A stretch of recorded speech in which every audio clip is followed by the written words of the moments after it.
અમે યુદ્ધ માટે તૈયાર છીએ તેવી વારંવાર બડાઈ હાંકનાર પાકિસ્તાનના રેટિંગ એજન્સી મૂડીસે અરીસો બતાવ્યો છે। મૂડીસે ચેતવણી આપી છે કે જો યુદ્ધ થયું તો ભારતના અર્થતંત્રને એટલી અસર નહીં થાય, પરંતુ પાકિસ્તાનનું અર્થતંત્ર દિવાળું ફૂંકી દેશે।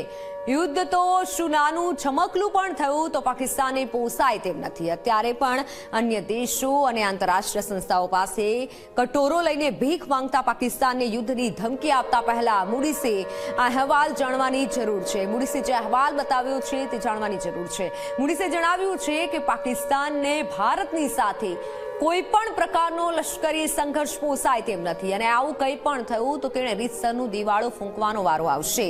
કોરોનાના લીધે પાકિસ્તાનનું અર્થતંત્ર પડી ભાંગ્યું હતું। હાલમાં તે IMFની લોન પર જીવી રહ્યું હતું અને હવે જો ભારત સાથે ટૂંકા જ ગાળામાં જો લશ્કરી સંઘર્ષ કંઈ થાય છે તો પણ પાકિસ્તાનનું અર્થતંત્ર ખતમ થઈ જાય તેમ છે। એક સમય 50 વર્ષ પહેલા દક્ષિણ એશિયાનો સૌથી સમૃદ્ધ દેશ પાકિસ્તાન હતો અને કોવિડ પછીના 3 વર્ષમાં તે કંગાળ બની ગયો અને તેનું કારણ ખરાબ સંચાલન અને લશ્કરી સરમુખત્યારશાહી અને આતંકવાદને પ્રોત્સાહન આપવાનું હતું। એમાં પણ જો યુદ્ધ થાય તો પાકિસ્તાનની સ્થિતિ વધુ ખરાબ થઈ શકે તેમ છે।